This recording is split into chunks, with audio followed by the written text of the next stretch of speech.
आज जो जब टॉपिक हम स्टार्ट करेंगे वो है डिमांड फोरकास्टिंग। ये मैनेजरियल इकोनॉमिक्स सल्वाटोर की बुक का चैप्टर नंबर 6 है और इसका जो फर्स्ट टॉपिक है हम उससे स्टार्ट करते हैं। तो सबसे पहले हमें ये पता होना चाहिए कि डिमांड फोरकास्टिंग या सिंपल फोरकास्टिंग हम किसे कहते हैं। फोरकास्टिंग हम कहते हैं एस्टिमेशन को, प्रिडिक्शन को। जब हम बिफोर टाइम किसी चीज़ का अंदाज़ा लगाना चाहें तो हम कहते हैं कि ये फोरकास्टिंग है। और यहाँ पे चूँकि एज ए मैनेजर हमारा ऑब्जेक्टिव है अपनी कमोडिटी की डिमांड को इंक्रीज़ करना, तो हम ये देखना चाहते हैं कि डिमांड जो है एक कमोडिटी की जो आप प्रोड्यूस कर रहे हैं उसकी डिमांड कैसे इंक्रीज़ की जा सकती है। तो हमने प्रीवियस डिस्कशन में डिमांड को एस्टिमेट किया था कि डिमांड इस तरह से हम एस्टिमेट कर रहे हैं अपनी कमोडिटी की। और आज हम ये देख रहे हैं कि डिमांड एस्टिमेट करने के बाद हमने प्रीवियसली ही फिर हमने ये किया था कि हमने कुछ पॉलिसीज़ बनाई थी कि डिमांड इंक्रीज़ करने के लिए ये पॉलिसीज़ बनाई जा सकती हैं। हम इस तरह से प्राइस को चेंज कर सकते हैं इलास्टिसिटी की बेस पे। हम इस तरह से जो है वो इनकम डिमांड इंक्रीज़ करने के लिए हम जो है वो एडवर्टाइज़मेंट को इंक्रीज़ कर सकते हैं। इनकम का एक इफ़ेक्ट है, तो हमने उस तरह से वहाँ पर फोरकास्टिंग की थी, कुछ पॉलिसीज़ बनाई थी। तो आज जो हम देख रहे हैं डिमांड फोरकास्टिंग, तो इसके अंदर हम देखेंगे कि हम फ्यूचर डिमांड कैसे एस्टिमेट कर सकते हैं, हम कैसे प्रेडिक्शन कर सकते हैं।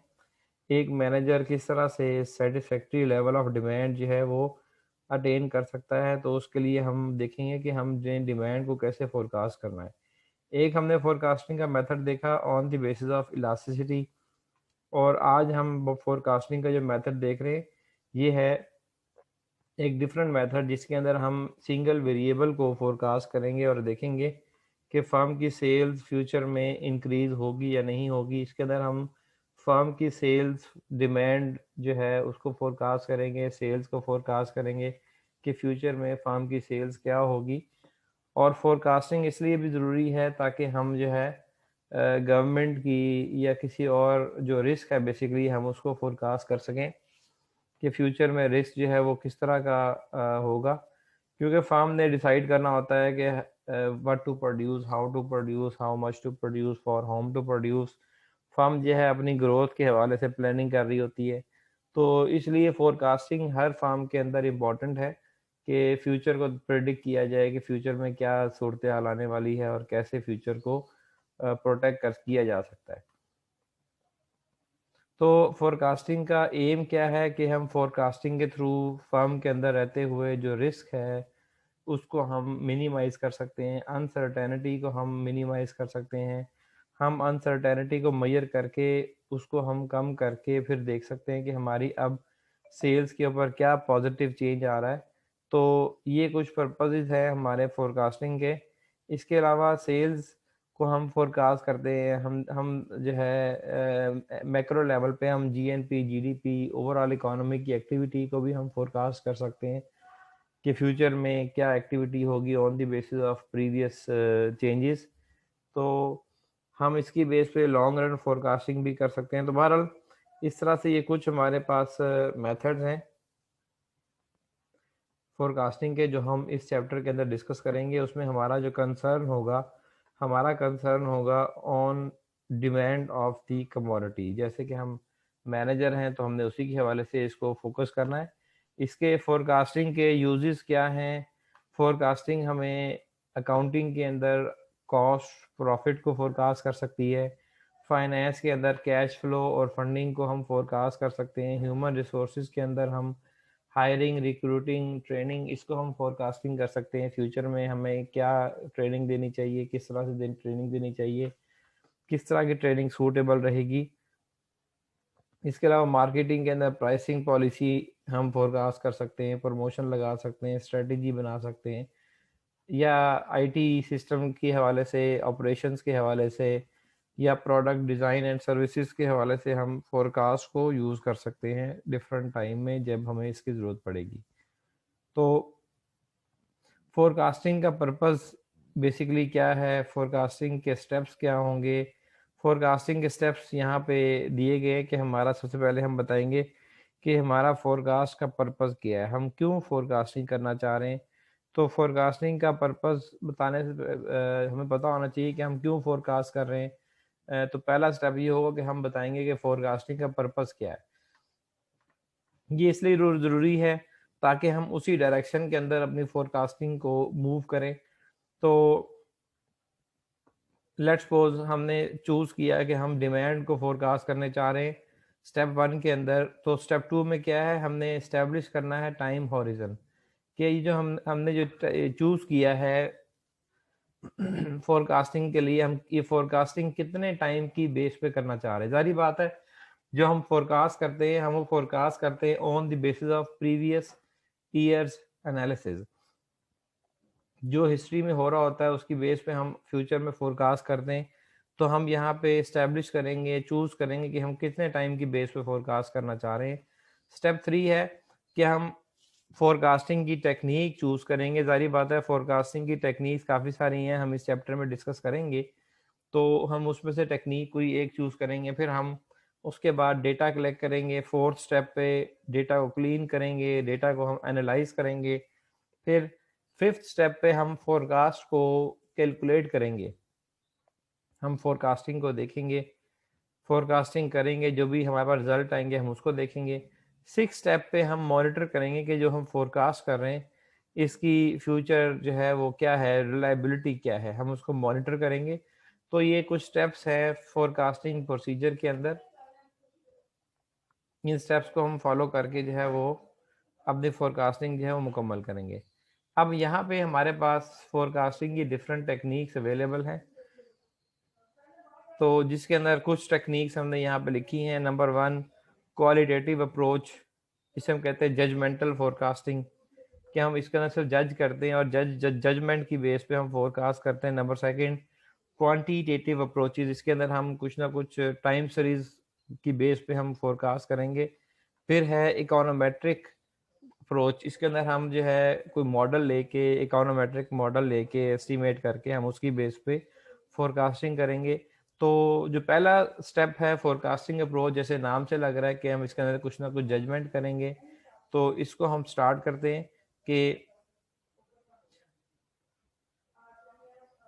तो सबसे पहले कि क्वालिटेटिव फोरकास्ट क्या है, हम इसको ज़रा समझते हैं। तो जो क्वालिटेटिव फोरकास्टिंग है बेसिकली इसके अंदर हम जो सर्वे हम करेंगे, जारी बात हमने ओपिनियन लेना है। तो ओपिनियन जो है बेसिकली वो सर्वे के थ्रू कलेक्ट किया जाता है या ओपिनियन पोलिंग के थ्रू कलेक्ट किया जाता है ओपिनियन जो है, या फिर हम कंज्यूमर जो है इंटेंशन को हम अकाउंट करेंगे। तो इन तमाम चीज़ों को करके हम ओपिनियन लेते हुए हम ये कर सकते हैं क्वालिटेटिव फोरकास्टिंग। तो क्वालिटेटिव फोरकास्टिंग में जो मेजर हमारा कंसर्न होगा वो होगा ओपिनियन के हवाले से। तो ये एक अच्छा मेथड है फोरकास्टिंग का, क्योंकि इससे हम कंज्यूमर का डायरेक्ट ओपिनियन जो है वो ले सकते हैं। तो अब हम देखते हैं कि इसके अंदर हम किस किस तरह से हम टूल यूज़ करते हैं। क्वालिटेटिव फोरकास्टिंग में कितने मेथड हैं। क्वालिटेटिव फोरकास्टिंग में जो मेथड्स हैं उसमें पहला है सर्वे टेक्निक, कि हम सर्वे कंडक्ट करते हैं क्वालिटेटिव फोरकास्ट में। और सर्वे के अंदर हम डिफरेंट तरह के सर्वे हम कंडक्ट करते हैं। जैसे कि पहला सर्वे है plant plant and equipment spending के हवाले से, कि हम जो है देखते हैं कि जो ये हमारे प्लांट एंड इक्विपमेंट स्पेंडिंग जो है ये क्या है। फिर इसके अंदर सेकंड है expected sales and inventory changes. फिर इसके अंदर थर्ड है कंज्यूमर्स एक्सपेंडिचर प्लान्स। तो अगर हम बुक के पॉइंट्स को भी इसके साथ हम ऐड करें तो हमें यहाँ पे बुक के अंदर दिया गया है कि survey of business executives plants and equipment expenditure plans. ये जो पहला है प्लांट एंड इक्विपमेंट स्पेंडिंग, इसके अंदर बेसिकली जो हम सर्वे कंडक्ट कर रहे हैं, हम इसके अंदर सर्वे कंडक्ट कर रहे हैं जो बिजनेस एग्जेक्टिव्स हैं उनका। जारी बात है हमने सेल्स के बारे में फोरकास्टिंग करनी है, सेल्स के बारे में अंदाज़ा लगाना है। तो सेल्स के बारे में अंदाज़ा लगाने के लिए फ्यूचर सेल्स कितनी होगी, जो जो हमारे एग्जेक्टिव्स मार्केट में सेल्स मैन हैं या जो सेल्स जो है मैनेजर हैं, वो बड़े इंपॉर्टेंट हमें ओपिनियन दे सकते हैं कि फ्यूचर में सेल्स क्या होगी, फ्यूचर में सेल्स किस तरह से हम अटेन करेंगे। तो ये बड़े इंपॉर्टेंट लोग हो सकते हैं हमारे लिए, ये मैनेजर्स जो हैं।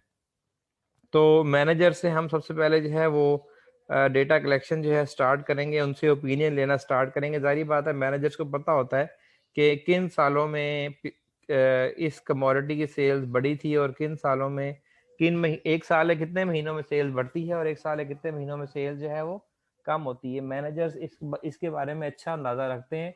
तो हमने जो पहला इसके अंदर जो सर्वे टेक्निक है, इसके अंदर हमने बिजनेस एग्जेक्टिव से हमने अंदाज़ा लगाया कि फ्यूचर में सेल्स कितनी होगी।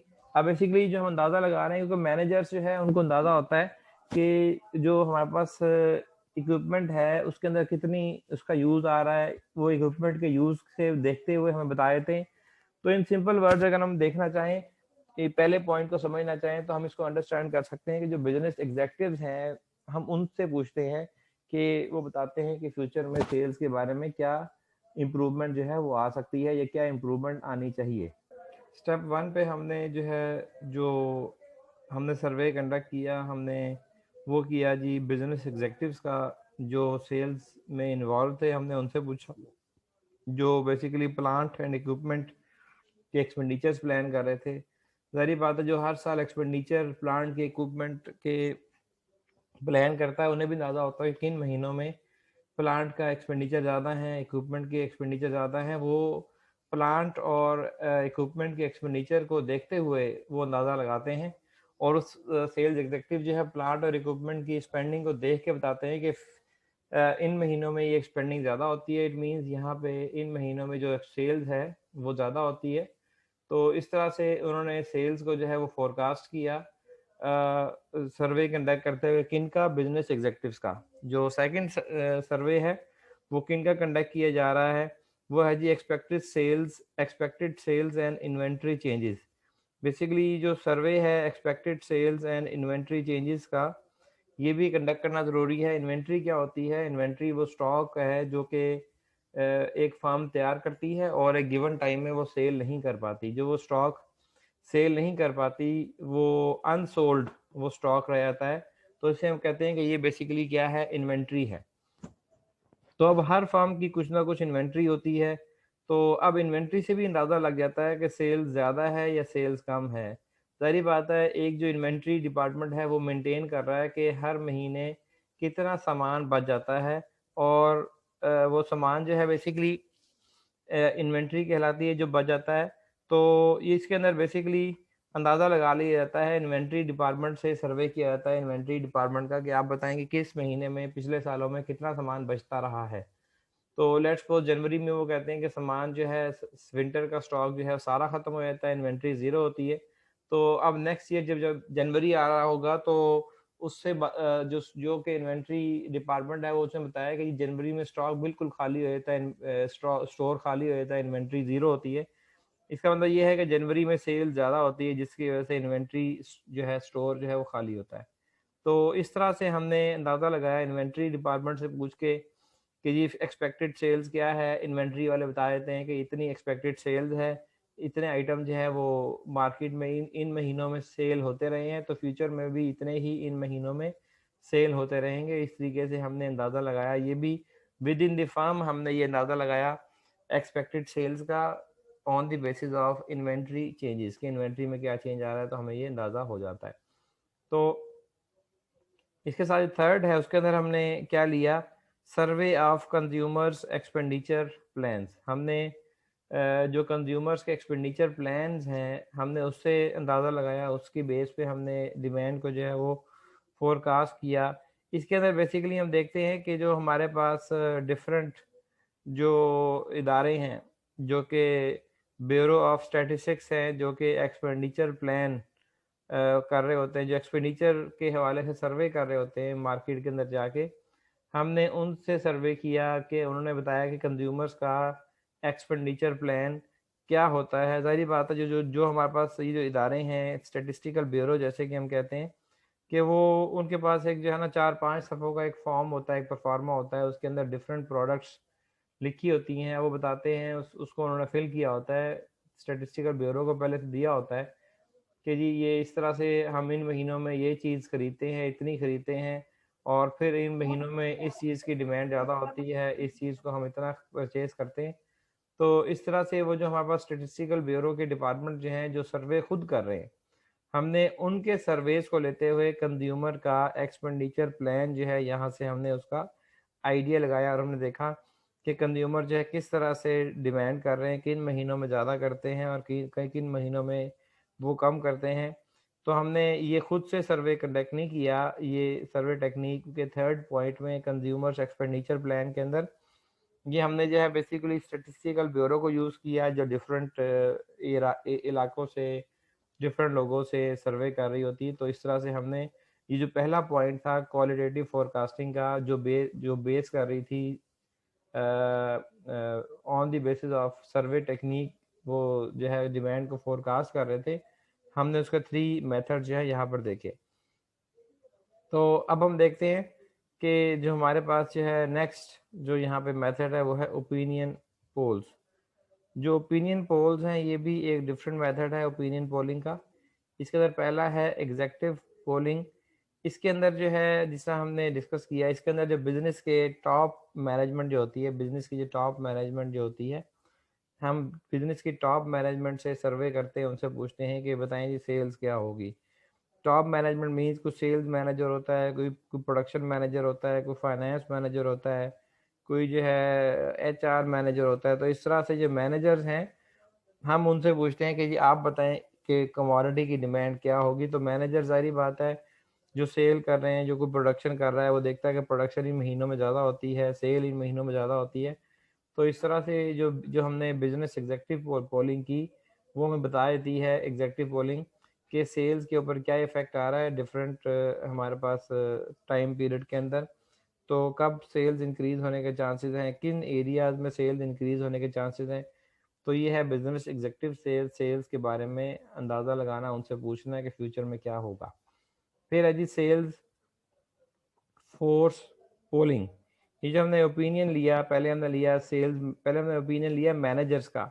अब हम ओपिनियन ले रहे हैं जो हमारे सेल्स फोर्स है, जो सेल्स के लिए जो मार्केट में लोग मूव करते हैं, जिसे हम कहते हैं सेल्स एग्जेक्टिव्स। फिर हमने ओपिनियन लिया सेल्स एग्जेक्टिव्स का, जो मार्केट में जाके फिजिकली सेल कर रहे हैं। हमने उनसे पूछा आप बताएं जी मार्केट में क्या सेल होगी, किस तरह से होगी, किस महीने में होगी, किस कमोडिटी की होगी। उन्होंने बताया कि इन इन महीनों में सेल जो है वो ज़्यादा होने वाली है। तो वो इसकी बेस पे हमने फोरकास्ट किया। फिर है जी थर्ड कंज्यूमर इंटेंशंस पोलिंग। फिर हमने जो कंपनीज हैं जो कि डिफरेंट चीज़ें सेल कर रही हैं, हमने उधर से ये पोलिंग ली और हमने कंज्यूमर की इंटेंशन को हमने आइडिया लगाया कि कंज्यूमर की इंटेंशन क्या होती है। कंज्यूमर की इंटेंशन जो है किन कमोडिटीज़ के हवाले से कितनी होती है, और कंज्यूमर की डिस्पोजेबल इनकम ज़ाहिर बात है डिफरेंट होती है। तो जितनी डिस्पोजेबल इनकम ज़्यादा होगी उतनी सेल ज़्यादा होने के चांसेस हैं।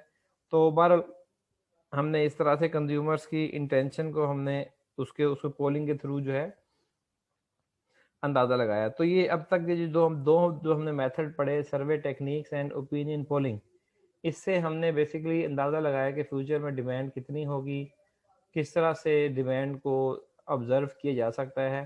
तो इन सारी चीज़ों को हमने देखा। तो अब यही चीज़ें जो हैं आगे हम देख रहे हैं कि ये डिटेल से भी आगे दी गई हैं, तो इनको हम यहाँ पे देख सकते हैं। तो बहरहाल ये जो ओपिनियन है, ये सर्वे मेथड जो है बेसिकली ये एक शॉर्ट टर्म फोरकास्टिंग का मेथड है, जहाँ पर हमें क्वांटिटेटिव डेटा अवेलेबल ना हो। इसके अंदर हम सिर्फ जज करते हैं चीज़ों के बारे में, डिमांड के बारे में हम जज करते हैं। और इसके लिए अगर हिस्ट्री हमारे पास ना भी हो प्रोडक्ट की, सर्विसेज की, तो फिर भी हम इसको जो है यूज़ कर सकते हैं।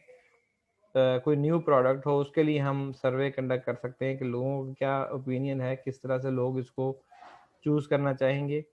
तो ये जो था सर्वे जिसको हमने ब्रीफली यहाँ पे देखा। जो ओपिनियन पोल्स हैं ये भी एक इम्पॉर्टेंट और यूज़फुल मेथड है क्वालिटेटिव फोरकास्टिंग का। इसके अंदर हम जो है एंटिसिपेट करते हैं सेल्स को, और इसके अंदर जो है हमने ओपिनियन लिया विद इन द फर्म्स। जो अब ये बिजनेस का, कंज्यूमर्स का, गवर्नमेंट का जो पब्लिक सर्वे है, उसके थ्रू हमने जो है वो डिफरेंट एक्टिविटीज़ को जो पहले ऑब्जर्व किया जा चुका था, तो उसको जो ऑब्जर्व किया जा चुका था उसको हमने लिया ओपिनियन के हवाले से फर्म्स ने ओपिनियन कंडक्ट किया।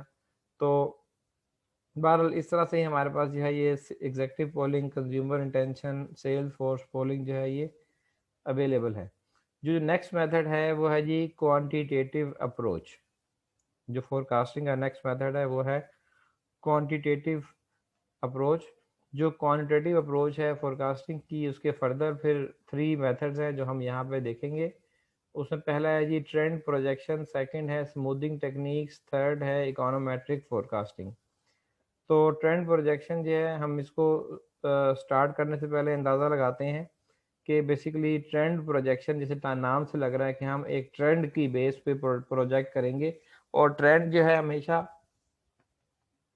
किसी ना किसी टाइम सीरीज का होता है। जो ट्रेंड होता है वो किसी ना किसी टाइम सीरीज का होता है। तो इसलिए हमने यहाँ पे देखा कि सबसे पहले हम टाइम सीरीज को अंडरस्टैंड करें कि टाइम सीरीज होता क्या है। जो टाइम सीरीज है बेसिकली जो है डेटा, ये टाइम सीरीज एनालिसिस, जहाँ पर हम किसी भी नंबर्स को टाइम के हिसाब से हम उसको अरेंज कर लें, हम उसको हिस्ट्री के हिसाब से अरेंज कर लें। लेट्स को हम कहते हैं कि जी टाइम सीरीज जो है वो, अगर हम किसी इवेंट को ले रहे हैं, जो सबसे पहले इवेंट अकर हुआ सबसे पहले आएगा, जो उसके बाद इवेंट अकर हुआ वो उसके बाद आएगा, जो थर्ड नंबर पे इवेंट अकर हुआ वो थर्ड टाइम पे आएगा। पर्पस ये है कि डेटा को हमने टाइम के अकॉर्डिंग जो हमने अरेंज किया, और हम उसको जो एनालाइज करेंगे तो हम कहते हैं कि ये टाइम सीरीज एनालिसिस है। तो बेसिकली जो टाइम सीरीज एनालिसिस है वो पास्ट डेटा की बेस पे, पास्ट ऑब्जर्वेशन की बेस पे हम टाइम सीरीज एनालिसिस हम कर सकते हैं। और इसकी एनालिसिस के लिए फिर जो मेथड है हम वो डिस्कस करते हैं। तो जो नेक्स्ट है वो है टाइम सीरीज डेटा के अंदर जो चेंजेस आ रही है, जो फ्लक्चुएशन आती हैं, हम उसको देखते हैं कि टाइम सीरीज डेटा में फ्लक्चुएशंस किस तरह की आती हैं, कितनी तरह की आती हैं, कैसी वो फ्लक्चुएशन होती हैं। हम उसको जो है इस डायग्राम से हम ऑब्जर्व कर सकते हैं। तो सबसे पहले है सेकुलर ट्रेंड। जो सेकुलर ट्रेंड है, ये टाइम सीरीज के अंदर एक चेंज आ रहा होता है, जिसके अंदर एक चीज़ की वैल्यू मुसलसल इंक्रीज हो रही होती है या मुसलसल जो है वो डिक्रीज हो रही होती है। जिसकी हम एग्जांपल ले सकते हैं पॉपुलेशन की। पॉपुलेशन को हम देखते हैं, पॉपुलेशन किसी भी इकोनॉमी की कंटिन्यूसली उसमें इंक्रीज आ रहा है, पॉपुलेशन के अंदर कंटिन्यूसली इंक्रीज आ रहा है। तो बेसिकली ये जो सेकुलर ट्रेंड है ये हमें लॉन्ग टर्म मूवमेंट शो करती है इन दी डेटा। जैसे कि जो कल्चरल चेंजेस हैं वो भी लॉन्ग रन के अंदर आती हैं। तो जो भी हम लॉन्ग टर्म मूवमेंट देख रहे हैं, लॉन्ग टर्म चेंजेस देख रहे हैं डेटा के अंदर, तो वो हम कहते हैं कि ये है बेसिकली सेकुलर ट्रेंड, क्योंकि लॉन्ग रन के अंदर आ रहा है। तो अब इस तरह से इनकम इनकम भी हम देखते हैं कि जो सरकारी मुलाजमीन हैं उनकी इनकम जो है कंटिन्यूसली इंक्रीज ही होती चली जाती है। और ये एक लॉन्ग टर्म फिनोमेना है कि पहले 3000 बढ़ी, फिर 3000 बढ़ी, फिर 3000 बढ़ी, सब बढ़ते बढ़ते जो है हमें इनकम में एक चेंज कंटिन्यूस नज़र आ रहा है। तो ये एक लॉन्ग टर्म एक फिनोमेना है। इसी तरह से इन्फ्लेशन, इन्फ्लेशन भी एक लॉन्ग टर्म फिनोमेना है, जिसके अंदर हमें इन्फ्लेशन जो है इकोनॉमी के अंदर इंक्रीज होती ही नज़र आ रही है। अच्छा, ये तो होगी बात इंक्रीज की। इसी तरह से कुछ चीज़ों की हम डिक्लाइन भी देखते हैं। कुछ चीज़ें कंटिन्यूसली अगर फॉल कर रही हैं तो हम कहते हैं कि ये भी जो कि लॉन्ग टर्म इसके अंदर चेंज आ रहा है, लॉन्ग टर्म के अंदर ये जाके ये फॉल कर रही है। तो इस तरह से हम कहते हैं कि ये भी सेकुलर ट्रेंड है। जैसे हम देखें कि जब आप कोई चीज़ सीखते हैं तो शुरू में सीखते हुए आपको अपने उसके अंदर जो है एक्टिविटी परफॉर्म करने में आपको एरर्स ज़्यादा आपको फेस करना पड़ते हैं, आपके अंदर मिस्टेक्स ज़्यादा होती हैं जब आप कोई भी नई चीज़ सीखते हैं। ग्रेजुअली आप फील करते हैं कि अब आपने जो गलतियाँ आप शुरू-शुरू में कर रहे थे उसमें कमी आती चली जा रही है। उसमें लॉन्ग टर्म के अंदर कंटिन्यूअसली जो है वो फॉल कर रही है मिस्टेक्स। तो ये क्या है, एक सेकुलर ट्रेंड है। जिस तरह यहाँ पे एग्जांपल ली गई है टाइपराइटर की। जो टाइपराइटर है वो टाइपिंग करता है और शुरू में टाइपिंग की मिस्टेक ज़्यादा आती है, ग्रेजुअली उसमें कमी आती चली जाती है। सेकंड है जी साइक्लिकल फ्लक्चुएशन। साइक्लिकल फ्लक्चुएशन हम देखते हैं कि डेटा के अंदर, इकोनॉमी के अंदर डिफरेंट टाइम में डिफरेंट चेंजेस आती हैं। आप जानते हैं कि हमारे पास इकोनॉमी के अंदर कुछ साइकिल्स हैं जिसे हम कहते हैं डिप्रेशन, रिसेशन, रिकवरी और ट्रफ। तो बूम, ये डिफरेंट जो हमारे साइकिल्स हैं इकोनॉमी के अंदर, हम उसकी बेस पे ये साइक्लिकल फ्लक्चुएशन यहाँ पे हम बता सकते हैं। तो अगर हम यहाँ डायग्राम में देखें तो ये हमें ये ट्रेंड के साथ जो नज़र आ रही कंटिन्यूसली इंक्रीज, ये है ये है सेकुलर ट्रेंड। फिर नीचे हमें साइकिल नज़र आ रहा है, ये इंक्रीज हुआ, फिर डिक्रीज हुई एक्टिविटी, फिर इंक्रीज हुई, फिर नीचे चली गई, तो ये हमारे पास क्या है, डिफरेंट साइकिल्स इकोनॉमी के अंदर आते हैं। सर कहते हैं कि ये है साइक्लिकल फ्लक्चुएशन की इकोनॉमी, कभी बूम पे है, कभी डिप्रेशन में आ गई, रिकवरी होगी, ट्रफ में चली गई। तो ये हमारे पास क्या है, साइक्लिकल फ्लक्चुएशन। फिर इस तरह से सीजनल फ्लक्चुएशन, सीजनल के सीजन के हिसाब से चेंजेस आ रही हैं। तो उसके अंदर अगर देखें तो ये हमारे पास सीजनल फ्लक्चुएशन है कि जी ये सीज़न आया तो एक्टिविटी बूम पे चलेगी, फिर सीज़न चला गया एक्टिविटी नीचे आ गई, फिर एक्टिविटी ऊपर चली गई। जैसे हम देखते हैं कि जैसे विंटर आता है तो विंटर स्टॉक की डिमांड बढ़ जाती है, समर में समर स्टॉक की डिमांड बढ़ जाती है। तो इस तरह से ये सीजनल चेंजेस भी हम ऑब्जर्व कर रहे होते हैं। तो सीजनल वेरिएशन के अंदर हम देख रहे थे कि जब सीज़न चेंज होता है तो डिमांड में कुछ चेंजेस आती हैं। तो इस तरह के चेंजेस को जो सीज़न के चेंज होने से आ रही है डिमांड के अंदर, हम उसे कहते हैं कि ये टाइम सीरीज डेटा में चेंज आ रही है due to change in season. जिस तरह विंटर सीज़न है, समर सीज़न है, इस तरह से हम उसमें सीजन्स के अंदर डिफरेंट चेंजेस जो है वो ऑब्जर्व करते हैं। फिर नेक्स्ट है जी इरेगुलर वेरिएशन, या इसे हम कहते हैं रैंडम इन्फ्लुएंसेस। अब जो इरेगुलर वेरिएशन है इसका अंदाज़ा नहीं लगाया जा सकता। जैसे कि सीज़न के अंदर चेंजेस आई, नेचुरल डिज़ास्टर आया, कोई स्ट्राइक होगी, कोई और मेजर चेंज होगी, ये जो हमारे पास अनएक्सप्लेन्ड चेंजेस है, इसे हम कहते हैं कि ये रैंडम वेरिएशन है, जिसको हम पहले से इसका हमें अंदाज़ा नहीं होता। जैसे कोविड जो है वो अचानक से आया, इसका अंदाज़ा नहीं था। तो कोविड कभी हम देखते हैं कि केसेस कम हो रहे हैं, कभी केसेस इंक्रीज़ हो रहे हैं। इसकी वजह से जो डिमांड में चेंज आ रहा है, हम उसको लेते हुए हम जो है फोरकास्टिंग प्रॉपर नहीं कर सकते, क्योंकि हमें ऑब्ज़र्व नहीं कर सकते हम कि ये किस वजह से आ रहा है। जो रीज़न है, रीज़न को हम ख़त्म नहीं कर सकते। तो इस तरह की चेंजेस जो आ रही हैं डेटा के अंदर, उसे हम कहते हैं कि ये है irregular changes, irregular variation, random variations. तो इसको हम ये ऊपर जो है देख सकते हैं कि ये कभी इंक्रीज़ हो रही है, कभी कम हो रही है, कभी ज़्यादा एक्टिविटी बढ़ती है, कभी बहुत कम हो जाती है। तो इस तरह की जो चेंजेस आ रही है डिमांड के अंदर, टाइम सीरीज़ डेटा के अंदर, जिसको हम नोटिस नहीं कर सकते, हम ऑब्ज़र्व नहीं कर सकते, हम उसको जो है कंसीडर नहीं कर सकते, हम उसको जो है पहले से उसका अंदाज़ा नहीं लगा सकते। इस तरह की चेंजेस को हम कहते हैं कि ये है इर्रेगुलर, रैंडम। ये हर साल कुछ ना कुछ आया करती है, कभी फ्लड आ गया, कभी जो है वो अर्थक्वेक आ गया। तो इस वजह से भी जो डिमांड में चेंज आ रहा है, तो फोरकास्टिंग जो है प्रॉपर नहीं हो पाती। तो बहरहाल इसको हम कहते हैं कि ये है इर्रेगुलर चेंजेस, और ये टाइम सीरीज़ डेटा के अंदर आया करती हैं। तो इस तरह से टाइम सीरीज़ डेटा में 4 तरह की हमने चेंजेस डिस्कस की हैं। एक हमने कहा कि ये है सेक्युलर ट्रेंड, फिर हमने कहा साइक्लिकल फ्लक्चुएशंस, फिर हमने कहा सीज़नल वेरिएशन, फिर हमने कहा इर्रेगुलर वेरिएशंस जो डेटा के अंदर आ रही हैं, इसको हम अकाउंट नहीं कर सकते। तो ये हमारे पास थी डेटा की डिफरेंट जो है वो वेरिएशंस। इसको हम दोबारा भी यहाँ पे देख सकते हैं कि ट्रेंड जो है उसके अंदर देखते हैं कि कंटिन्यूअसली जो है वो इंक्रीज़ आ रहा है। इसको हम यहाँ पे जो हमें ये डिफरेंट जो है ग्राफ यहाँ पे शो हो रहे हैं, हम देख सकते हैं कि जो स्ट्रेट लाइन है ब्लू कलर की, ये नज़र आ रही है कि ये कंटिन्यूअसली एक्टिविटी में इंक्रीज़ आ रहा है। तो ये क्या है, सेकुलर ट्रेंड। फिर हम देख रहे हैं कि ये ऊपर एक्टिविटी बढ़ी, कम हुई, एक्टिविटी में इंक्रीज़ आया, एक्टिविटी कम हुई, ये है साइक्लिकल फ्लक्चुएशन, जो डिफरेंट साइकिल्स आते हैं।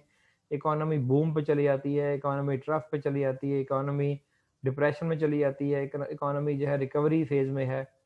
तो फिर हमने देखा कि ये सीज़नल इफेक्ट चेंजेस है। ये ब्लैक कलर की जो लाइन है, इसे हम कहते हैं कि ये है सीज़नल फ्लक्चुएशन, सीज़नल वेरिएशंस, जिसको हम यहाँ पे देख सकते हैं कि ये डॉटेड लाइन जो है ये ऊपर जा रही है, नीचे आ रही है। इसके अंदर हमें चेंज जो है वो सिमिलर चेंज हमें नज़र आता है कि ये सीज़न की वजह से हो रहा है।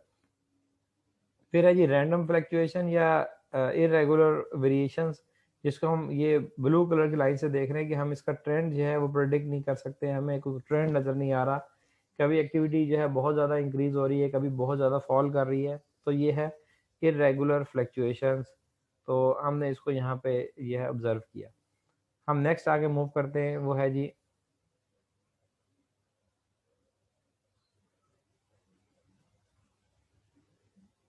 तो यहाँ पे तो अब हम सेकंड टॉपिक डिस्कस कर रहे हैं, जो है ट्रेंड प्रोजेक्शन। जो हमने देखा, ये जो ट्रेंड प्रोजेक्शन है ये एक सिंपलेस्ट फॉर्म है टाइम सीरीज फोरकास्टिंग की, डिमांड फोरकास्टिंग की। एक बड़ा सिंपल मेथड है। इसके अंदर जो हम फोरकास्टिंग करते हैं वो फोरकास्टिंग हम करते हैं जी on the basis of time period. Basically हम देख रहे हैं हम बेसिकली ऑब्जर्व कर रहे हैं सेकुलर ट्रेंड के अंदर के डेटा के अंदर जो है कुछ चेंजेस ऐसी आ रही हैं जो डिपेंड कर रही हैं टाइम पीरियड के ऊपर। जैसे हम देखते हैं कि इन्फ्लेशन कॉन्टीन्यूसली, हम देखते हैं प्राइस लेवल, हम देखते हैं इनकम लेवल, हम देखते हैं पॉपुलेशन। ये ऐसे कुछ वेरिएबल्स है जिसका हमने नाम लिया कि जिसके अंदर कॉन्टीन्यूसली हम इंक्रीज ऑब्जर्व कर रहे हैं। जैसे आप देखें पॉपुलेशन जो है ग्रेजुअली पाकिस्तान की इंक्रीज होती चली जा रही है। आप देख रहे हैं कि इनकम जो है वो लोगों की कॉन्टीन्यूसली जो है गवर्नमेंट सर्वेंट की लेट्स सपोज इनकम जो है वो इंक्रीज होती चली जा रही है। इसके अलावा जो हमारे पास चीज़ें हैं एक्सपेंडिचर के हवाले से, तो एक्सपेंडिचर लेवल जो है वो हाउस होल्ड का कंटिन्यूसली इंक्रीज होता चला जा रहा है। जो प्राइसेस है चीज़ों की उसमें कॉन्टीन्यूसली जो है इंक्रीज आ रहा है। तो हम ये कहते हैं जो कुछ चीज़ें टाइम के साथ साथ इंक्रीज कर रही हैं, इट मीन्स उन चीज़ों में इंक्रीज आना जो है वो डिपेंड कर रहा है टाइम के ऊपर। तो हमारे पास अब हम कहते हैं कि सेल्स है लेट्स सपोज फार्म की, तो फार्म की सेल्स जो है वो डिपेंड करती है और चीज़ों के ऊपर। उसी के साथ साथ फार्म की सेल्स जो है वो डिपेंड कर रही है टाइम पीरियड के ऊपर भी। जैसे जैसे टाइम इंक्रीज करता चला जा रहा है, टाइम गुजरता चला जा रहा है, जो फार्म की सेल्स है वो जो है वो इंक्रीज होती चली जा रही है। इट मीन्स सेल्स में इंक्रीज होना डिपेंड कर रहा है टाइम के ऊपर, जो टाइम गुजरता चला जा रहा है। तो इस चीज़ को कंसीडर करते हुए यहाँ पे आप देखें ये इक्वेशन 6.1 है, इसके अंदर देखें जो एस टी है, एस टी बेसिकली जो है ये सेल्स है, जिसको हमने सेल्स फंक्शन जो है हमने यहाँ पे एस्टिमेट किया पहले, उसके बाद हम इसको फोरकास्ट करेंगे। तो हमने कहा कि जो सेल्स है वो डिपेंड कर रही है किसके ऊपर जी, टाइम के ऊपर। सेल्स जो है वो डिपेंड कर रही है टाइम के ऊपर, जिसके लिए हमने यहाँ पे लिया, यहाँ पे हमने जो टाइम जो है बी टी, ये जो टी है ये टाइम को शो कर रहा है, ये इंडिपेंडेंट वेरिएबल है। जो सेल्स है वो डिपेंडेंट वेरिएबल है। और इसके साथ जो है यहाँ पे ये जो एस नॉट है ये इंटरसेप्ट है, जो बी है यहाँ पे ये स्लोप को शो कर रहा है, स्लोप कोफिशिएंट को। तो ये हमने बेसिकली एक सिंपल रिग्रेशन फंक्शन हमने एस्टिमेट करना है, जिसके अंदर एक टाइम लिया गया है इंडिपेंडेंट और सेल्स लिया गया है डिपेंडेंट वेरिएबल। तो अब हम देखते हैं, तो इसकी एस्टिमेट करते हुए जब हमने इसको डेटा लेते हुए एस्टिमेट किया, तो हमने एस्टिमेट करने के बाद देखा कि जो हमारे पास एस नॉट मीन इंटरसेप्ट की वैल्यू थी वो थी 11.90। जो बी की वैल्यू थी मीन स्लोप की जो वैल्यू थी, स्लोप की वैल्यू थी जी 0.394। और टी जो है वो टाइम पीरियड है, आर स्क्वायर की वैल्यू भी आ गई, ये नीचे 4 जो दिया गया ये स्टैंडर्ड एरर है। ये बिल्कुल टी की वैल्यू है। हम टी रेशो जो है कैलकुलेट करने के बाद हमने देखा कि ये टी की वैल्यू है। तो इस तरह से जो है हमने देखा कि अब ये एक ट्रेंड प्रोजेक्शन के थ्रू हमने एस्टिमेशन की। अब हम करना चाह रहे हैं फोरकास्टिंग। ये बेसिकली जो हमने जो फोरकास्टिंग की, ये जो हमने एक फंक्शन जो एस्टिमेट किया है ऊपर, ये फंक्शन हमने ये जो गिवन डेटा है जो नीचे हमें डेटा दिया गया इसकी बेस पे हमने फोरकास्ट किया। ये हमने कैसे फोरकास्ट किया कि हमारे पास जो डेटा दिया गया था डिफरेंट टाइम पीरियड्स में, हमने उसको लिया, हमने कहा कि जो 2007 से डेटा लिया गया है 2010 तक, हमने 2007 तक से जो 2007 के जो फर्स्ट क्वार्टर में हमने डेटा लिया कि 2007 के फर्स्ट क्वार्टर की जो सेल्स थी फर्म की वो 11 थी, 2007 के सेकंड क्वार्टर की सेल्स 15 थी, 2007 के तीसरे क्वार्टर की सेल्स 12 थी, चौथे की 14 थी। ये अब हम क्वार्टरली डेटा लिया, पर हम डिफरेंट टाइम की जो हम सेल्स जो है वो लेते चले गए। फिर हमने यहाँ पे ये जो 11, 15, 12, 14, 12 ये हमारे पास क्या है, डिपेंडेंट वेरिएबल। ये सेल्स जो है ये बेसिकली यहाँ पे है डिपेंडेंट वेरिएबल। अब हमने ये रिग्रेशन फंक्शन किस तरह से एस्टिमेट किया, रिग्रेशन फंक्शन एस्टिमेट करने के लिए हमने यहाँ पर एक लिया ट्रेंड वेरिएबल। ट्रेंड वेरिएबल हमने किस तरह से बनाया, हमने ट्रेंड वेरिएबल इस तरह से बनाया कि जो हमारे पास जो फर्स्ट वैल्यू थी 2007 की फर्स्ट क्वार्टर की वैल्यू, एक हमने वेरिएबल लिया सेल्स, उसके अंदर ये वैल्यूज लिखी 11, 15, 12 सेल्स की वैल्यू लिखी उस कॉलम के अंदर। जो सेकंड कॉलम हमने लिया वो हमने लिया T for time trend, time period. तो हमने कहा कि जो 2007 का फर्स्ट क्वार्टर है इसको नंबर दिया हमने 1, 2007 के सेकंड क्वार्टर को हमने नंबर दिया 2। तो इस तरह हमने 1, 2, 3 जो हमारे टाइम्स थे उन टाइम को हमने वैल्यूज़ दी, तो हमारे पास ट्रेंड वेरिएबल के अंदर जो है वो कुछ वैल्यूज़ आ गई जो कि टाइम के अकॉर्डिंग थी, 1 2 3 4 5 6 7 8 9 10 11 12 13 14 15 16। और हमने सेकंड जो सेल्स की जो वैल्यूज़ यहाँ पे अवेलेबल थी हमने वो दी उन्हीं टाइम पीरियड के सामने 11 15 12 14 12। अब हमारे पास डिपेंडेंट वेरिएबल की भी वैल्यूज़ आ गई और इंडिपेंडेंट वेरिएबल में भी वैल्यूज़ आ गई। फिर हमने सिंपल रिग्रेशन फंक्शन जो है हमने वो अप्लाई किया, सिंपल रिग्रेशन मेथड हमने वो अप्लाई करने के बाद जो है हमने ये रिजल्ट्स एस्टिमेट किए कि इंटरसेप्ट की वैल्यू आई 11.90 और स्लोप कोएफिशिएंट की वैल्यू आई 0.394। तो इस तरह से हमारे पास जो है ये रिजल्ट्स आ गए। तो अब हम एस्टिमेट कर रहे हैं, अब हम फोरकास्ट कर रहे हैं डिमांड को। हमारे पास जो डेटा था वो था 16 क्वार्टर्स का। जो डेटा हमारे पास 2007 के फर्स्ट क्वार्टर से 2010 के चौथे क्वार्टर तक था, ये टोटल अगर हम टाइम काउंट करें 1 2 3 4 5 6 7 8 9 10 11 12 13 14 15 16। ये जो हमने एस्टिमेट किया फंक्शन, ये हमने एस्टिमेट किया on the basis of 16 quarters. अब हम कहते हैं कि जी 2010 के बाद हमने फोरकास्ट करना है 2011 के फर्स्ट क्वार्टर के लिए, हमने फोरकास्ट करना है 2011 के सेकंड क्वार्टर के लिए, हमने फोरकास्ट करना है 2011 के थर्ड एंड फोर्थ क्वार्टर के लिए। तो हमने फोरकास्टिंग करनी है 2011 के लिए। तो फोरकास्टिंग करते हुए हमने अब हम देखते हैं कि हमने किस तरह से फोरकास्टिंग करनी है। तो उसके लिए हमने क्या किया कि जो हमारे पास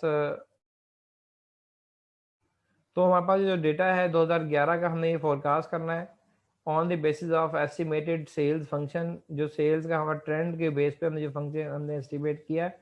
अब हम किस तरह से कर रहे हैं इसको ऑब्जर्व करें कि हमने यहाँ पे 2011 के फर्स्ट क्वार्टर को फोरकास्ट करने के लिए हमने यहाँ लिखा 17, क्योंकि 16 क्वार्टर्स तक का डेटा हमने अवेलेबल था। अब हमने 17 क्वार्टर का डेटा एस्टिमेट करना है, तो हमने यहाँ 17 लिखा टी की जगह पे। और हमने उसको एस्टिमेट किया, हमने कहा कि जो 2011 का जो फर्स्ट क्वार्टर है उसकी फोरकास्टेड डिमांड होगी 18.60। 2011 के सेकंड क्वार्टर के लिए हमने यहाँ 18 लिखा और हमें कहा 2011 के सेकंड क्वार्टर में जो फोरकास्टेड डिमांड होगी वो होगी 18.99। फिर हमने 2011 के थर्ड क्वार्टर के लिए यहाँ पे लिखा 19, क्योंकि नंबर वाइज 16 तक यहाँ पे आ गया था, ये 17 बनता था 2011 का फर्स्ट क्वार्टर, 2011 का सेकंड क्वार्टर 18 नंबर बनता था, 2011 का थर्ड क्वार्टर के जो ट्रेंड की वैल्यू है वो 19 बनती थी, 2011 के फोर्थ क्वार्टर की ट्रेंड की वैल्यू 20 बनती थी। तो हमने 17 18 19 20 पुट की और हमने देखा कि हमारे पास ये फोरकास्टेड डिमांड है 2011 की डिफरेंट क्वार्टर्स के लिए। तो हमने कहा कि ये है फोरकास्टेड डिमांड, फ्यूचर में ये डिमांड रहेगी इन 2011 in first second third and fourth quarters. तो ये जो मेथड है इसे हम कहते हैं कि ये है ट्रेंड प्रोजेक्शन। हमने ट्रेंड की बेस पे एक ट्रेंड हमने लिया, हमने उसकी बेस पे डिमांड को जो है वो फोरकास्ट किया। तो ये हमने यहाँ तक डिस्कस करना है इसको। जो नेक्स्ट फोरकास्टिंग का मेथड है उसका नाम है जी स्मूथिंग टेक्निक्स। ये स्मूथिंग टेक्निक है, इसके अंदर फिर फर्दर कुछ मेथड्स हैं। जिस तरह हम स्मूथिंग टेक्निक में इसकी बेस पे हम करेंगे डिमांड को फोरकास्ट, हम सेल्स को फोरकास्ट करेंगे। और सेल्स की फोरकास्टिंग के लिए जो मेथड है वो है पहला moving average method, second method है एक्सपोनेंशियल स्मूथिंग। तो हम देखते हैं कि इन दोनों में क्या फ़र्क है, इसको कैसे कर सकते हैं। तो हमारे पास जो मूविंग एवरेज टेक्निक है इसके अंदर हमारे पास कुछ एक्चुअल डेटा दिया गया होगा प्रीवियस ईयर्स का, उस डेटा के बेस पे हम जो है न्यू ईयर्स की या न्यू टाइम पीरियड की या नेक्स्ट क्वार्टर्स की वैल्यूज़ को हम फोरकास्ट करेंगे।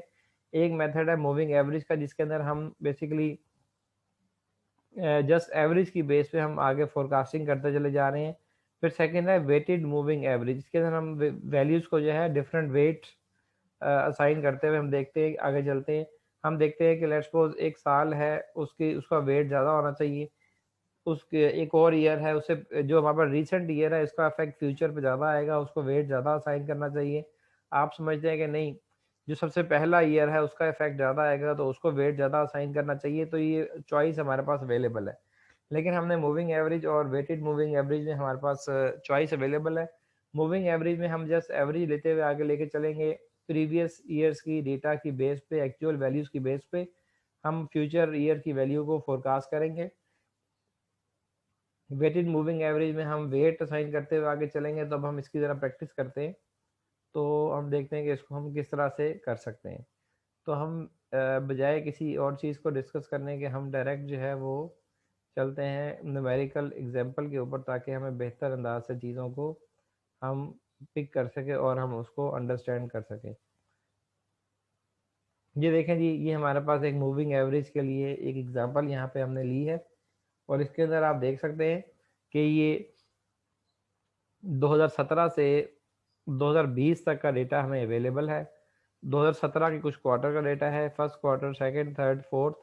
2017 के चारों क्वार्टर्स का डेटा है, किसका? सेल्स का। ये एक्चुअल सेल्स है फर्म की, कि 2017 के फर्स्ट क्वार्टर में इतनी सेल्स थी, सेकंड में इतनी थी, थर्ड में इतनी थी। तो ऑनवर्ड हमने 2017 से 2020 तक की हमने सेल्स ली फर्म्स की, और हमने कहा कि अब हमने फोरकास्टिंग करनी है मूविंग एवरेज की बेस पे। तो फोरकास्टिंग के लिए मूविंग एवरेज की बेस पे फिर डिफरेंट अप्रोचेज हैं कि हम क्या कर सकते हैं। हम 3 क्वार्टर मूविंग एवरेज यूज़ कर सकते हैं, हम 5 क्वार्टर मूविंग एवरेज यूज़ कर सकते हैं, हम 7 क्वार्टर मूविंग एवरेज यूज़ कर सकते हैं। इट मीन्स हमने एवरेज लेनी है 3 क्वार्टर में, हम 3 ईयर्स की बेस पे हम एवरेज लेंगे। जो 5 क्वार्टर मूविंग एवरेज है उसके अंदर हम 5 क्वार्टर्स की बेस पे एवरेज लेंगे। 7 क्वार्टर्स मूविंग एवरेज में हम 7 क्वार्टर्स की बेस पे एवरेज लेंगे। दोबारा इसको हम अब ये ऑब्जर्व करते हैं, तो ये देखें कि हमने ये 64 वैल्यू निकाली 3 क्वार्टर मूविंग एवरेज में। हमने ये पहले 3 वैल्यूज को ऐड किया, उसकी एवरेज ली, तो वो क्या आई? 64। फिर हमने 54 छोड़ दिया, पहली वैल्यू छोड़ दी, नेक्स्ट 3 को हमने ऐड किया, उसकी एवरेज ली, इसकी एवरेज आई 69.33। फिर हमने 68 को भी मिस कर दिया, फिर हमने नेक्स्ट 3 क्वार्टर्स की वैल्यूज की एवरेज ली, वो आई 69.67, हमने नेक्स्ट के सामने लिख दिया। फिर हमने इस तरह से वैल्यूज हम मिस करते चले जा रहे हैं, और हमने जो लास्ट 3 क्वार्टर्स की वैल्यूज ली, हमने उसकी जो एवरेज ली, हमने वो नेक्स्ट के सामने लिखी, 2021 के फर्स्ट क्वार्टर के सामने। हमने कहा कि ये 73.33 जो है ये फोरकास्टेड वैल्यू है 2021 के फर्स्ट क्वार्टर की। तो इस तरह से हमने वैल्यूज को हमने फोरकास्ट किया 3 ईयर्स की वैल्यूज को लेते हुए। तो फिर हमने ये जो थी 3 क्वार्टर मूविंग एवरेज, फिर यहाँ पे 5 क्वार्टर मूविंग एवरेज में हमने क्या किया, अब हमने 5 क्वार्टर्स की एवरेज लेनी है, कि हमने ये 1 2 3 4 5, हमने 5 क्वार्टर्स की मूविंग इसकी एवरेज ली, तो आंसर आया जी 66.2। हमने उसको नेक्स्ट क्वार्टर के सामने लिखा, फिर पहली वैल्यू को मिस कर दी, नेक्स्ट 5 क्वार्टर्स की वैल्यूज की एवरेज ली, वो आई 68.4। फिर सेकंड वैल्यू मिस कर दी, फिर नेक्स्ट 5 क्वार्टर्स की वैल्यूज की एवरेज ली, वो आई 68। इस तरह से हम एवरेज लेते चले गए। जो लास्ट 5 क्वार्टर्स की एवरेज थी वो थी 66.4। हमने कहा कि ये जो है बेसिकली ये फोरकास्टेड वैल्यू है सेल्स की on the basis of 5 quarter moving average. फिर ये थर्ड मेथड जो है वो है 7 क्वार्टर मूविंग एवरेज। इसके अंदर हमने 7 क्वार्टर्स की एवरेज लेते हुए हमने फोरकास्ट करना है। तो हमने पहले फर्स्ट 7 क्वार्टर्स को की इसकी एवरेज ली, वो आई 66। फिर हमने फर्स्ट क्वार्टर मिस कर दिया, नेक्स्ट 7 क्वार्टर्स की एवरेज ली, 68.71 लाई। इस तरह से हम ये 7 क्वार्टर्स की एवरेज लेते चले गए, एक एक वैल्यू को मिस करके। जो लास्ट 7 क्वार्टर्स थे इनकी जो हमने एवरेज ली, वो आई 63.14। तो हमारे पास अब ये एक और फोरकास्टेड वैल्यू आ गई है। तो अब हमारे पास सेल्स की 3 फोरकास्टेड वैल्यूज आ गई है, मीन हमारे पास 3 सेल्स फोरकास्ट हुई हैं। एक सेल्स हमने फोरकास्ट की है 2021 की 3 क्वार्टर की बेस पे, वो है 73.33। फिर हमने एक और सेल्स फोरकास्ट की 5 क्वार्टर मूविंग एवरेज की बेस पे, वो आई 66.4। फिर हमने एक और सेल्स फोरकास्ट की 7 क्वार्टर मूविंग एवरेज की बेस पे, वो आया 63.14। तो अब ये 3 सेल्स की वैल्यूज है। तो आपके ख्याल में ये 3 सेल्स की वैल्यूज है, इनमें से कौन सी वैल्यू मोर रिलायबल है?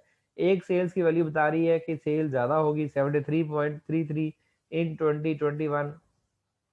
सेकंड मेथड बता रहा है कि सेल्स कम होगी 66.4।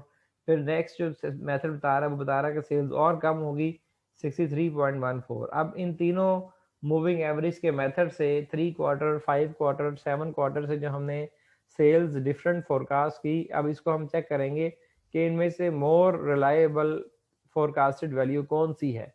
इसके लिए हमने जो मेथड यूज़ किया है वो प्रीवियस स्लाइड पे, मैं प्रीवियस स्लाइड पे जा रहा हूँ। जो मेथड है इसके लिए वो है root mean square error method है रूट मीन स्क्वायर एरर।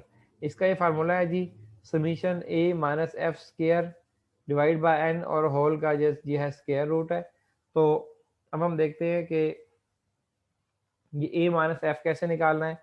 तो ए है एक्चुअल वैल्यू, ये जो एक्चुअल सेल्स थी। एफ है फोरकास्टेड वैल्यू, जो हमने ये फोरकास्ट की 3 क्वार्टर से, 5 क्वार्टर से या 7 क्वार्टर से। तो हमने इसी को यूज करना है जी। ए माइनस एफ तो पहले 3 वैल्यूज नहीं है, तो हमने फोर्थ वैल्यू से ये माइनस करना स्टार्ट करना है। ए माइनस एफ 70 माइनस 64 6 आया, फिर हमने इसका स्केयर ले लिया। जिसका फार्मूले में ए माइनस एफ करना है, उसका स्केयर लेना है, फिर उस सारे का नीचे सम लेना है। तो हम ये हर वैल्यू का 3 क्वार्टर पे करते चले गए। तो ये कॉलम यहाँ पे दिया गया है, ये यहाँ पे ए माइनस एफ 3 क्वार्टर का। तो हमने ए माइनस एफ स्केयर किया, तो उसके बाद उसका सारे का सम लिया, तो ये आया 1060.33। अब यहाँ पे n की तरह है 13 कहाँ से आया, हमने काउंट किया कि कितनी वैल्यूज की बेस पे हमने ये a माइनस एफ कैलकुलेट किया। तो ये 1 2 3 4 5 6 7 8 9 10 11 12 13, तो 13 वैल्यूज है। फोरकास्टेड वैल्यू को छोड़ देना है। ये जो हमने a माइनस एफ निकाला, ये 13 वैल्यूज की बेस पे है, इसलिए हमने कहा कि इसको जब पूरा कैलकुलेट करके सॉल्व किया तो आंसर आया 9.03। तो हमारे पास रूट मीन स्क्वायर एरर की वैल्यू 3 क्वार्टर के लिए क्या आई, 9.03। फिर हमने इसी तरह से ये 5 क्वार्टर के लिए निकाला जी। 5 क्वार्टर के लिए कैसे निकाला कि हमने देखा जी, ये फोरकास्ट, ये एक्चुअल वैल्यू ये दी गई है पीछे, फोरकास्टेड वैल्यू ये यहाँ पे पहली 5 वैल्यूज नहीं है, तो ये छठी वैल्यू है फोरकास्टेड, इसी को हमने यूज करना है। ए माइनस एफ ये आया, फिर यहाँ से ए लिया और ये एफ 5 क्वार्टर की वैल्यू ली, ये डिफरेंस आया, इसका आगे स्केयर लिया। तो इस तरह से हर वैल्यू का हम डिफरेंस लेते चले गए, एक्चुअल माइनस फोरकास्टेड वैल्यू का हमने डिफरेंस लिया। तो इसका स्केयर लेने के बाद जो हमें फाइनली जो सम आया वो 1148.52 आया। और उसके लिए हमने फिर उसका क्या किया, हमने उसका ए माइनस एफ स्केयर उसको समीशन लेके हमने पुट किया। यहाँ पे n जो है वो 11 है। 11 कैसे कि जो हमारे पास जो वैल्यूज हैं ये 11 है, 1 2 3 4 5 6 7 8 9 10 11 वैल्यूज है। तो हमने इसकी बेस पे निकाला रूट मीन स्क्वायर एरर, वो है 10.21। फिर हमने 7 क्वार्टर के लिए सेम प्रोसीजर रिपीट किया, actual minus forecasted value find की। अब यहाँ पे 7 वैल्यूज नहीं है, तो यहाँ पे एक इसकी एक्चुअल वैल्यू निकाली, वो क्या है 73 माइनस 66। ये जो इस तरह से हम 1 बाय 1 वैल्यूज को a माइनस एफ करते चले गए। तो अब यहाँ पे भी n हम देख सकते हैं, n की तरह यहाँ पे 9, क्योंकि 2 वैल्यूज और कम हो गई हैं। इसका स्क्वायर लिया, इसका समेशन लिया, आंसर आया 1076.51। तो इसका जो हमने फार्मूले पुट करके आंसर निकाला, तो रूट मीन स्क्वायर एरर की वैल्यू आई 10.93। तो जो हमारे पास फोरकास्टेड वैल्यू है 73.63, जो हमने कैलकुलेट की है 3 क्वार्टर मूविंग एवरेज की बेस पे, जो 3 क्वार्टर मूविंग एवरेज की बेस पे फोरकास्टेड वैल्यू फाइंड की है, उसका आंसर है 73.33। और इसकी जो रूट मीन स्क्वायर एरर की वैल्यू है वो है 9.03। 5 क्वार्टर मूविंग एवरेज की बेस पे जो हमने फोरकास्ट की डिमांड वो है 66.4। इसकी जो रूट मीन स्क्वायर एरर की वैल्यू है वो 10.21 है।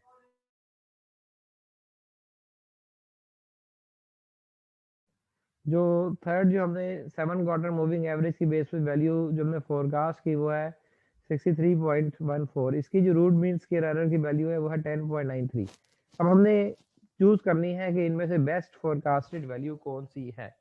तो बेस्ट फोरकास्टेड वैल्यू वो होगी जिस फोरकास्टेड वैल्यू के लिए रूट मीन स्क्वायर एरर की वैल्यू सबसे स्मॉल है, मींस एरर जिसके लिए सबसे कम है।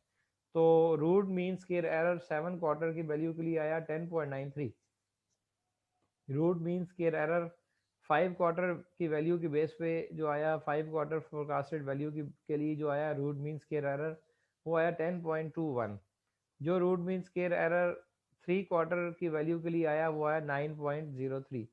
तो ये 3 रूट मीन स्क्वायर एरर है। सबसे कम जो रूट मीन स्क्वायर एरर यहाँ पे आ रहा है वो है 3 क्वार्टर मूविंग एवरेज की वैल्यू के लिए।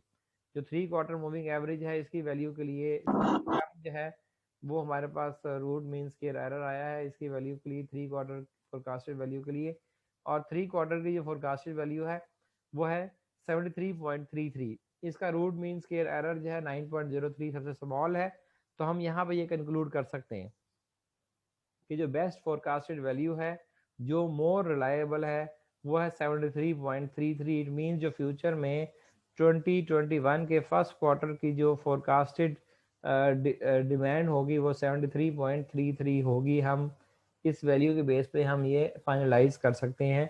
तो ये मेथड था हमारे पास मूविंग एवरेज का। मूविंग एवरेज के अंदर हमने 3 क्वार्टर्स की एवरेज ली, 5 क्वार्टर की एवरेज ली, 7 क्वार्टर की एवरेज ली, और हमने डिसाइड किया कि which one is the more reliable forecasted value on the basis of root mean square error. अब हम आगे मूव करते हैं फर्दर।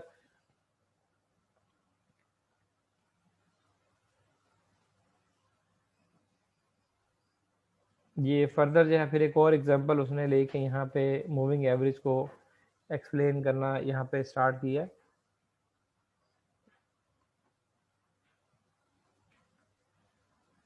तो हम आगे चलते हैं जी।